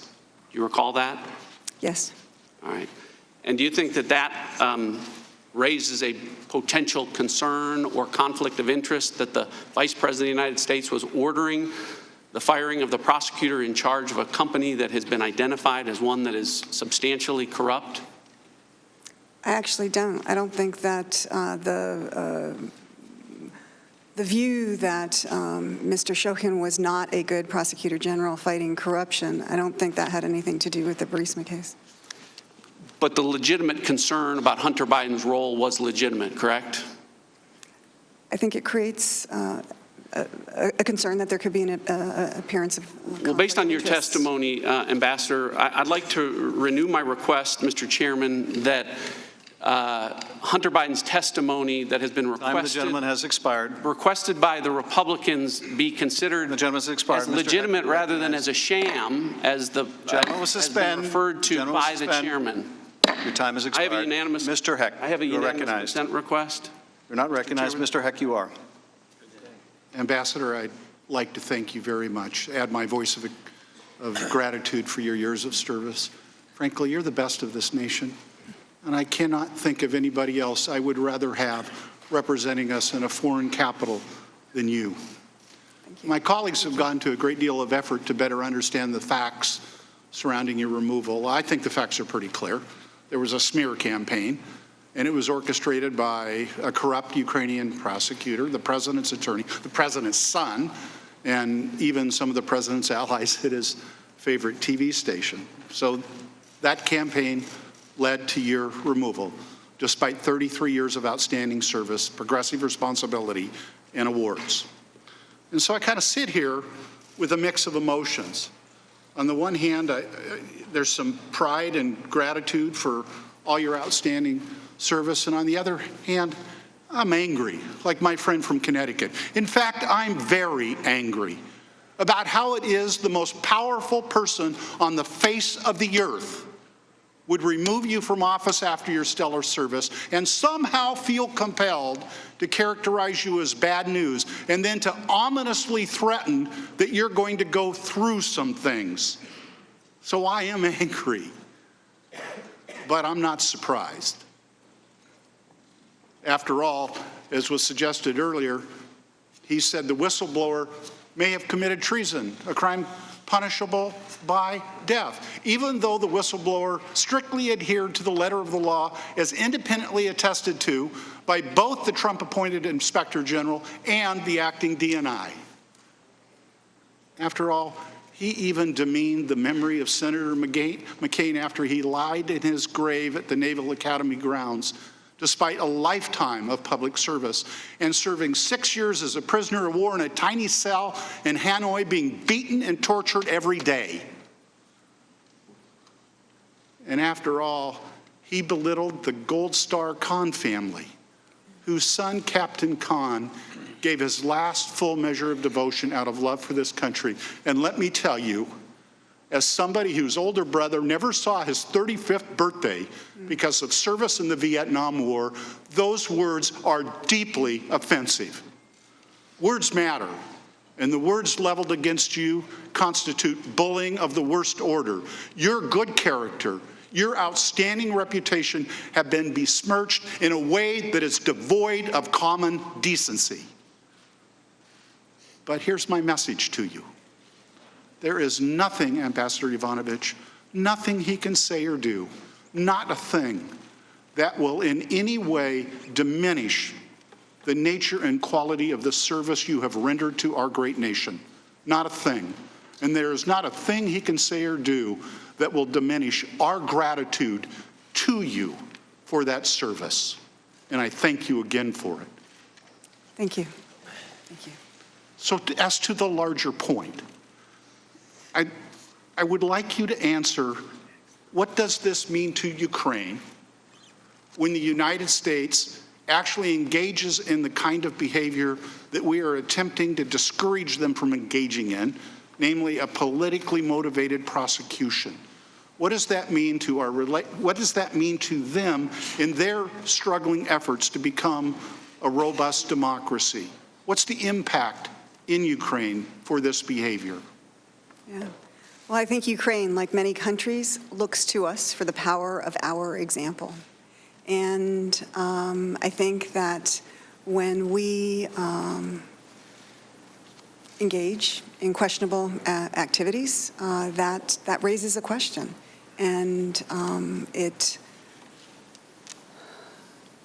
emboldens those who are corrupt, who don't want to see Ukraine become a democracy, a free market economy, a part of Europe, but want Ukraine to stay in, under Russia's thrall. And that's not in our national security interests. Thank you, Ambassador Yovanovitch. Thank you so very much. Thank you. I yield the balance of my time to the chair. I think the gentleman, I understand that either the witness or counsel would like to take a short break. Let's take a 5-minute recess. Okay. If members of the audience could please remain in the seats to allow the witness or counsel to leave ahead of us, we will resume in a few minutes. We are in recess.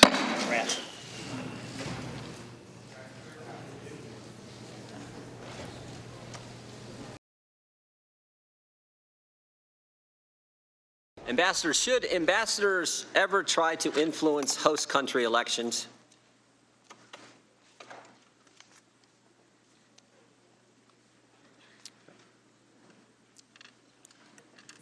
No.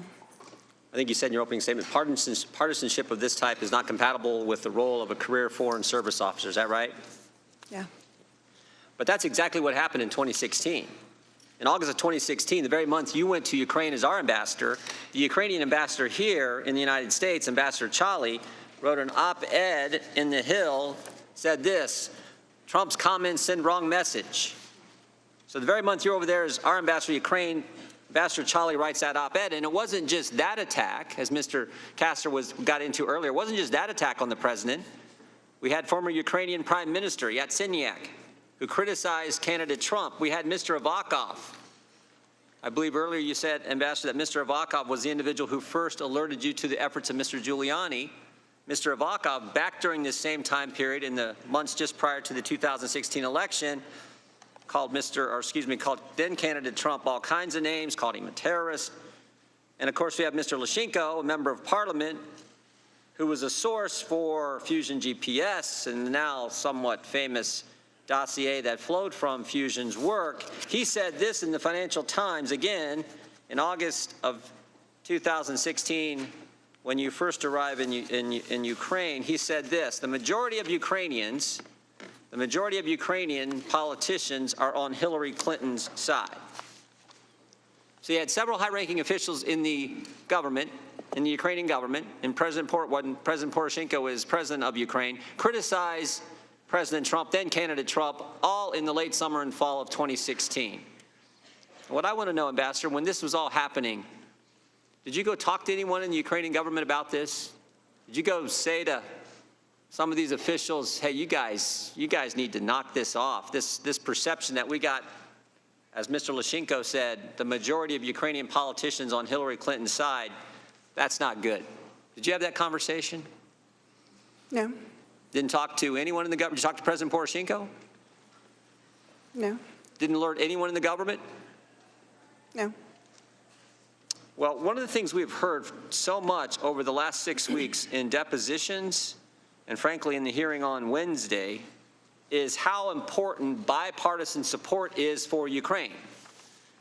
Democrats and Republicans agree they want to help Ukraine. In fact, the Democrats' first witness, their star witness on Wednesday, Mr. Taylor said Ukraine's most important strategic asset is this bipartisan support. And you would agree with that, right? I do. He said this in his testimony on Wednesday. On September 11th, I learned that the hold had been lifted the next day. Ambassador Taylor said, I conveyed this news to President Zelensky and the Ukrainian foreign minister, and I reminded Mr. Yarmak of the high strategic value of bipartisan support for Ukraine and the importance of not getting involved in other countries' elections. So what I'm wondering is, this is the day after the aid's been lifted that Ambassador Taylor made this statement to the Ukrainian government. And he makes this after there's nothing been done by Ukraine to influence our election. Because President Zelensky didn't announce he was doing an investigation and the aid was lifted.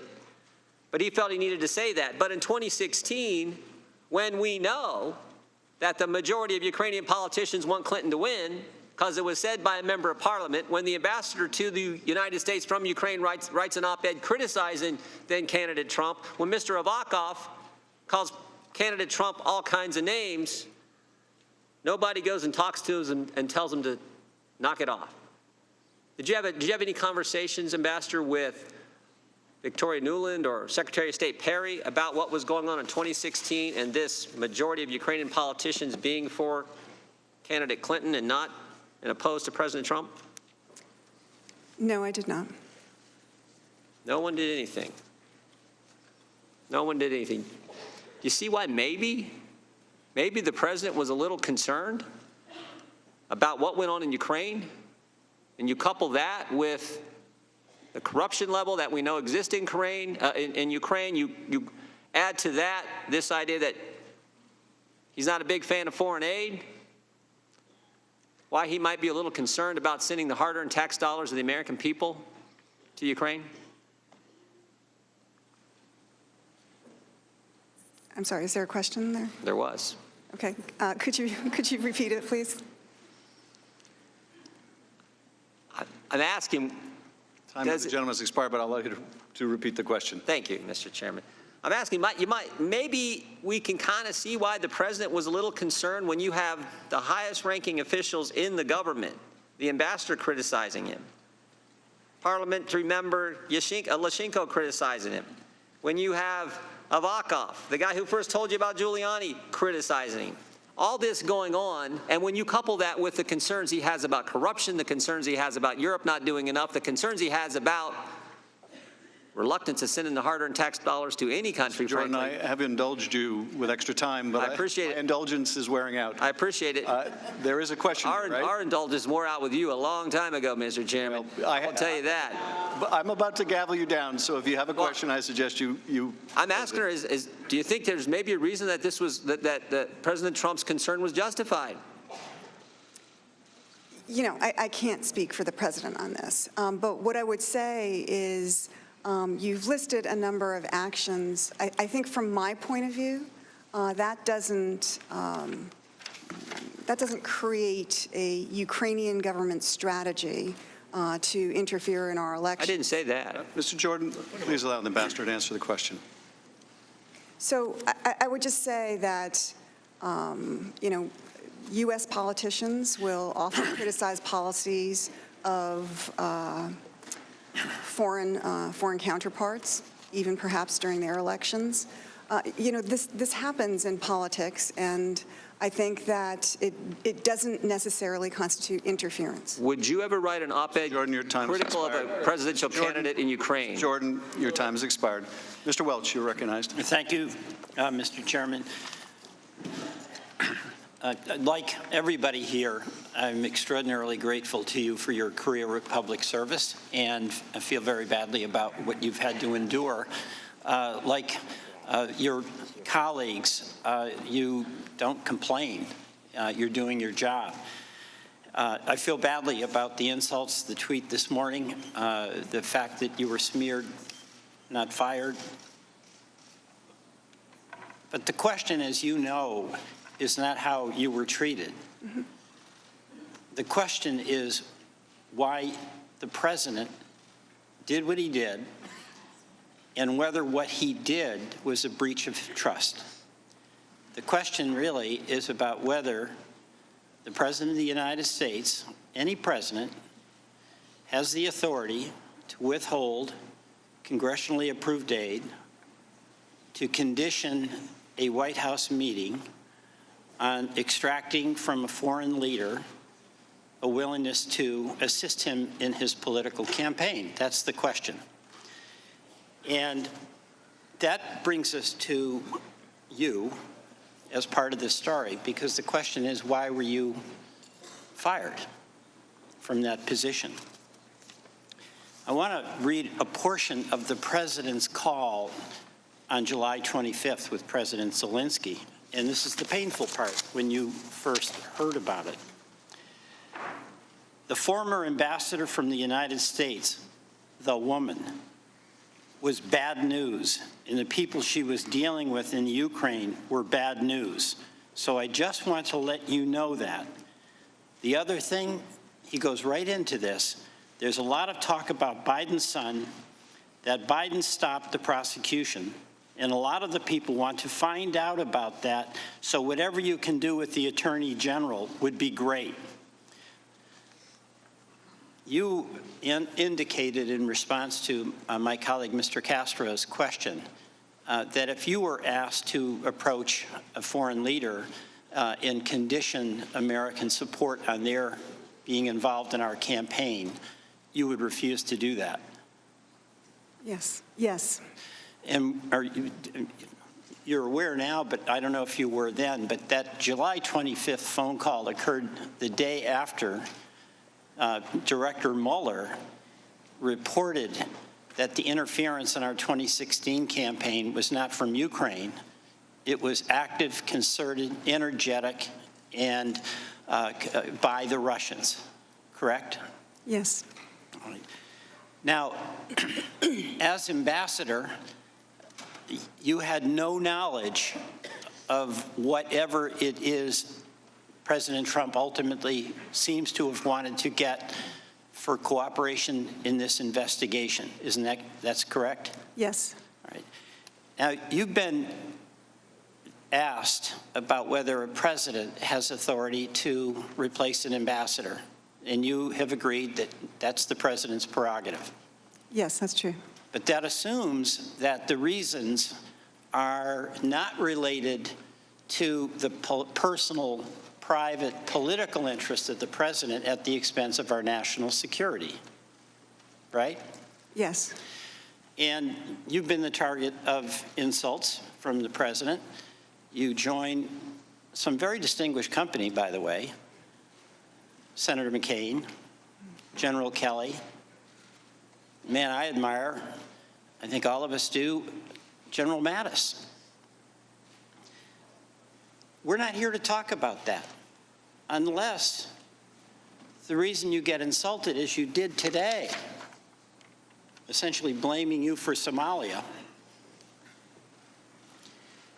is if this is another step by the president to intimidate witnesses. He didn't intimidate you. You're here. You've endured. But there are other people out there that can expect the Trump treatment if they come forward. That's a question for us.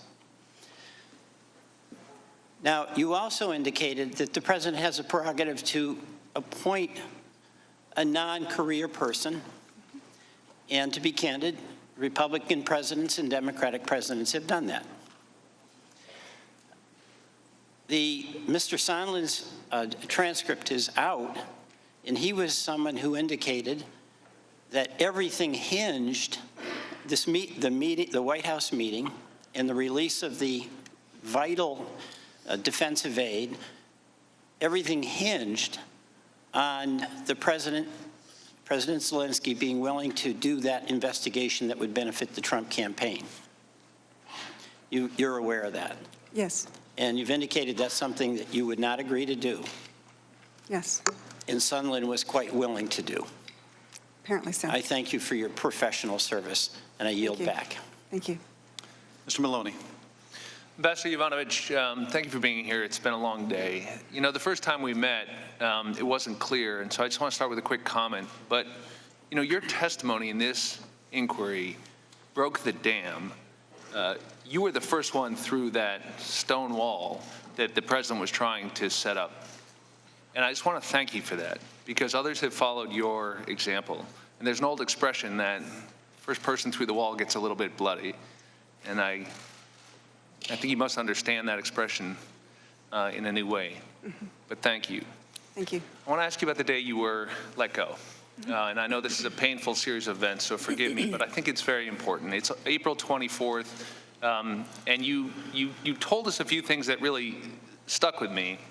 You said you were at the embassy in Ukraine, you were honoring a Ukrainian woman, anti-corruption activist. I believe her name is Katerina Handziuk.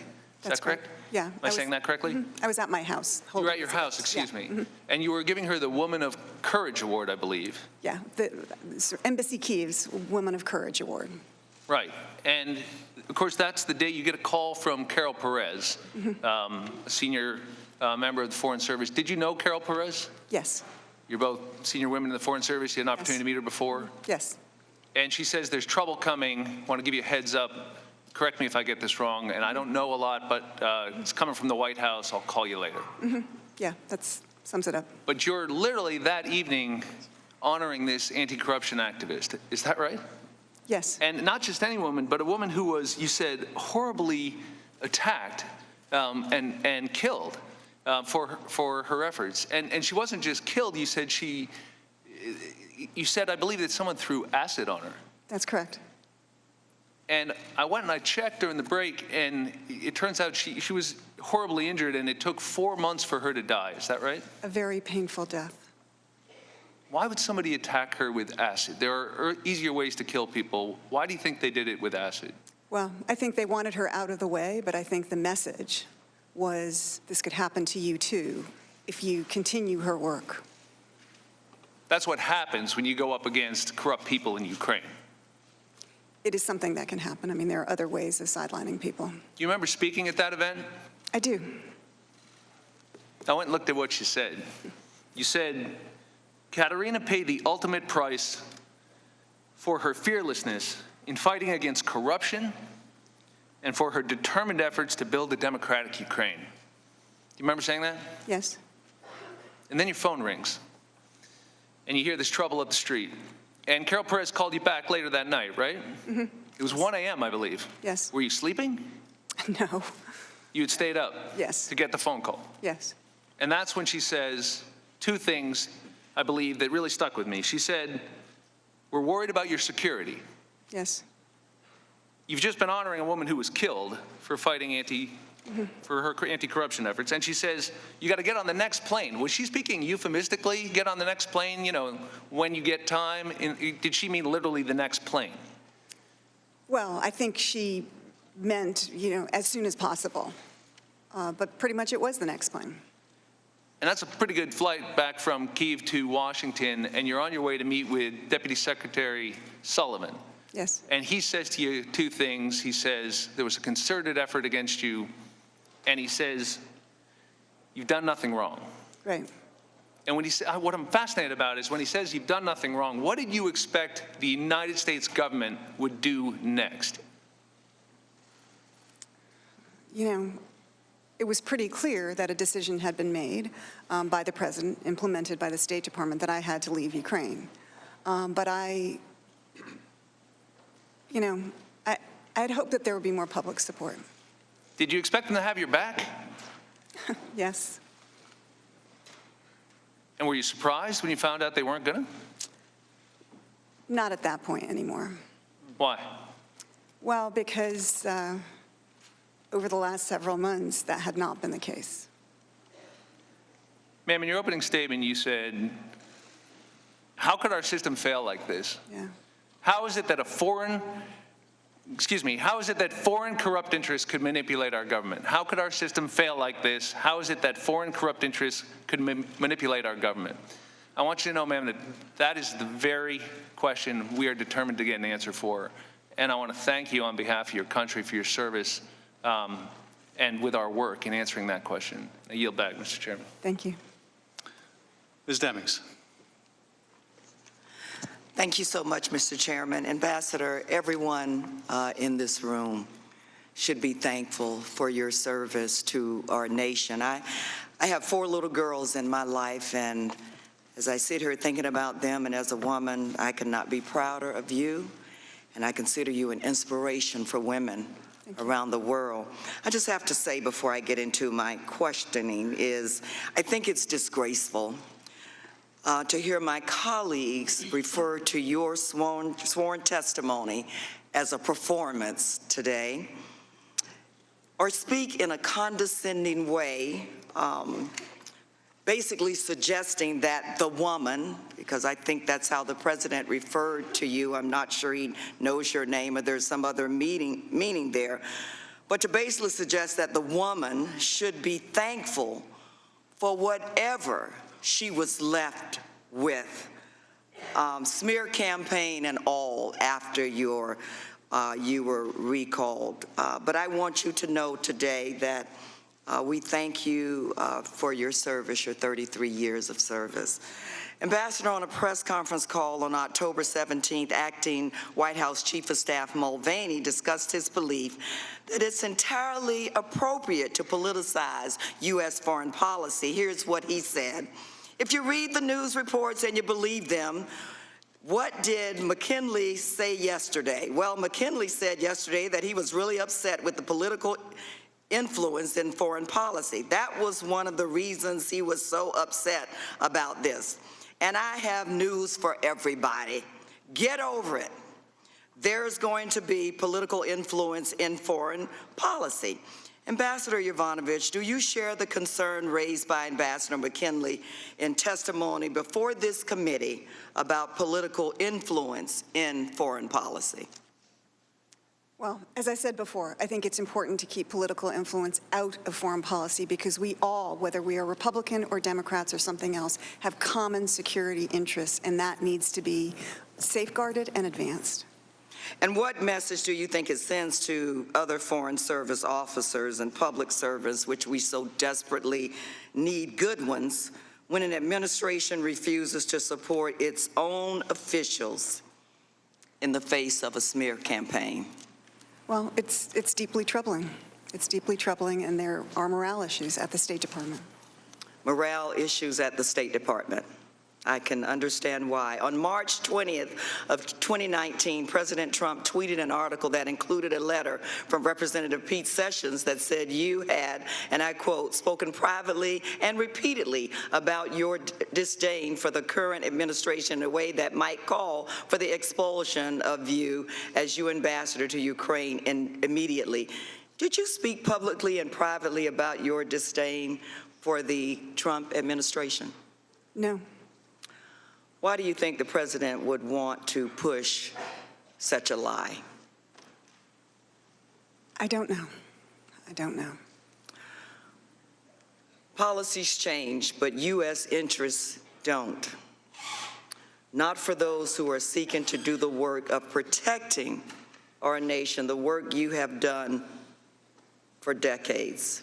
The president, his chief of staff, and his allies seem to want nothing more than to smear the good people trying to protect this country and to hijack our institutions for their personal and political gain. Again, Ambassador, we thank you so much for your service, and I'll yield my remaining time to the chairman. Thank you. I thank the gentlewoman. I'm going to go to Mr. Krishnamurthy. Good afternoon, Ambassador, and thank you to the family as well for being here in support of you today. I'd like to direct you to an area of bipartisanship, namely aid to Ukraine. Congress, on an overwhelmingly bipartisan basis, has appropriated hundreds of millions of dollars in military assistance to Ukraine, correct? Yes. And that aid is being used by Ukraine to fight a common adversary, namely Russia, right? Yes. The U.S., in fact, has consistently partnered with other European countries to keep Russia at bay and maintain the peace in Europe, right? Yes. As Ambassador Taylor suggested earlier this week, supporting Ukraine helps maintain peace so that Americans don't have to go to war again in Europe, right? Yes. Suspending that aid and weakening Ukraine can increase the likelihood of the opposite, correct? Yes, it is extremely short-sighted. The last time you were in Ukraine was May 20th of this year, right? Yes. In his opening statement, Ambassador Taylor said he took charge in Ukraine on June 17th. Yes. Therefore, there was almost a 1-month gap between the time you departed and when Taylor took over, right? Yes. Yes. During that time, on May 20th, Ambassador Sondland, Rick Perry, and others came to the inauguration of President Zelensky, right? Yes. And during that gap in time, Ambassador Sondland visited the White House, along with others, and got directions from President Trump to talk to Rudy. Those were his words. Talk to Rudy about what to do in Ukraine, right? That's my understanding. In other words, isn't it the case that your departure and the 1-month gap between the time you left and when Ambassador Taylor arrived provided the perfect opportunity for another group of people to basically take over Ukraine policy? Isn't that right? Yeah. Ambassador, you're going to have to speak a little louder into the mic. Yes. Yes. Thank you. On page 10 of your opening statement, you mentioned, quote unquote, corrupt interests apparently hijacking our Ukraine policy, right? Yes. A couple of suspect individuals in that regard were Lev Parnas and Igor Fruman, right? Yes. You mentioned in response to Minority Counsel earlier that you learned that Fruman and Parnas were attempting to open a liquefied natural gas company, correct? Yes. How'd you learn that, by the way? I heard it from the Minister of Interior. Interestingly, at noon today, the Wall Street Journal reported that federal prosecutors in Manhattan are investigating whether Rudy Giuliani stood to personally profit from that liquefied natural gas venture. Do you have any knowledge of that? No, I do not. Maybe we should talk to Rudy, huh?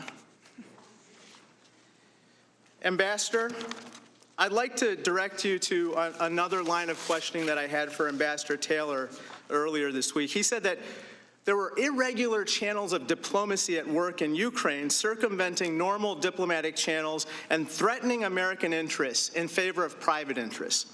I asked him the question, can you rule out the possibility that these irregular channels of diplomacy are being used in other countries where we conduct foreign policy? In response, he said that he could not rule it out. Ambassador Yovanovitch, I ask you, and I assume that you can't rule it out either, correct? I can't, but I would also add I have no knowledge of that. I understand. Are you concerned that these irregular channels of diplomacy may be at work elsewhere? I think it's a possibility. You testified that it was a quote-unquote dangerous precedent that private interests and people who don't like a particular ambassador could combine to replace that ambassador. Are you concerned that other ambassadors may suffer the same fate as you? Yes. Ambassador, in your service as an American diplomat, you have encountered various dictators and strong men ruling other countries, right? Yes. In your personal life, your parents fled the Soviet Union and Nazi Germany, and they became familiar with despots and dictators as well, correct? Yes. Indeed, you're an authority on authoritarianism, right? Well, maybe. Is it a feature of authoritarianism to allow corrupt interests to hijack foreign policy? Yeah. Is it a feature of authoritarianism for the rulers there to claim absolute rights? Yes. And is it a hallmark of authoritarianism for those rulers to smear their opponents? Sometimes, yes. Thank you. Time of the gentleman has expired. Mr. Nunes, do you have any concluding remarks? I would just say to the American people, today's show trial has come to an end. We're headed down now to the basement of the Capitol to go until I don't know what time, and we'll be back there hiding again behind the closed doors, interviewing more witnesses that you may or may not be able to see in the public. I hate to break it to my colleagues, if there's anyone else out there watching television ratings, but they must be plummeting right now. And I would suggest that we get back to the work of the Intelligence Committee, that we pass a trade agreement with the United States, Mexico, and Canada that would actually help the American people out, because this is an embarrassment. I'll yield back. Mr. Chairman, may I be recognized for a motion? No, I have some concluding remarks. Ambassador, I want to thank you for your decades of service. I want to thank you, as Mr. Maloney said, for being the first one through the gap. What you did in coming forward and answering a lawful subpoena was to give courage to others that also witnessed wrongdoing, that they too could show the same courage that you have, that they could stand up, speak out, answer questions. They could endure whatever threats, insults may come their way. And so in your long and distinguished career, you have done another great public service in answering the call of our subpoena and testifying before us today. I think you gathered from our comments that we not only grieve for what you went through, but what damage is being done to the State Department, to career federal foreign service officers all over the country. I am profoundly grateful to you and Mr. Kent and Ambassador Taylor, who have done so much in the last 2 days or 3 days to show the American people the face of our diplomatic corps.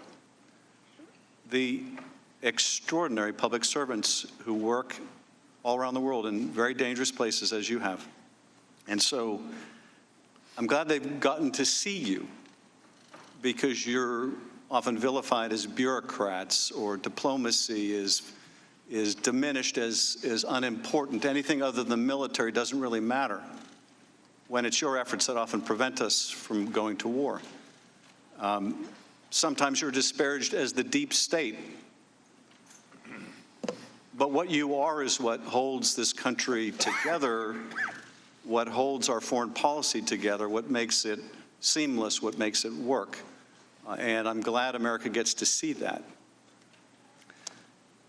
I will just emphasize once again about the importance of your testimony. Mr. Kent and Ambassador Taylor gave us the broad outlines of this story. This is a story about an effort to coerce, condition, or bribe a foreign country into doing the dirty work of the president, investigations of his political rival, by conditioning U.S. taxpayer money, by conditioning a meeting that President Zelensky desperately wanted and needed to establish that relationship with the most powerful patron of Ukraine, the United States of America. The fact that they failed in this solicitation of bribery doesn't make it any less bribery, doesn't make it any less immoral or corrupt. It just means it was unsuccessful. And to that, we owe other dedicated public servants who blew the whistle. Had they not blown the whistle, we wouldn't be here. And I think it is appalling that my colleagues continue to want to out this whistleblower so that he or she can be punished by this president. But let's underscore once again, while you are the beginning of this story, you're not the end of it, but nonetheless, the beginning is important, because the beginning of the story is an effort to get you out of the way, an effort by Rudy Giuliani and Fruman and Parnas and corrupt Ukrainians like Lutsenko to get you out of the way, because they felt you were an impediment to these political investigations the president so desperately wanted. Giuliani has made it abundantly clear he was in Ukraine on a mission for his client, for the president, to investigate the Bidens. And you were viewed as an obstacle that had to go, not just by Giuliani, but by the President of the United States. And if people had any doubt about it, they should do what the President asks, read the transcript. And what they'll see in that transcript is the President praises the corrupt. He praises the corrupt, Lutsenko. He condemns the just, you. And then he asks for an investigation of the Bidens. There is no camouflaging that corrupt intent. We are adjourned. Mr. Speaker, in condition. Mr. Chairman, you disparaged those members on this side of the aisle. We should have a chance to respond to your disparaging remarks. Mr. Chairman, I demand a seat. Mr. Chairman.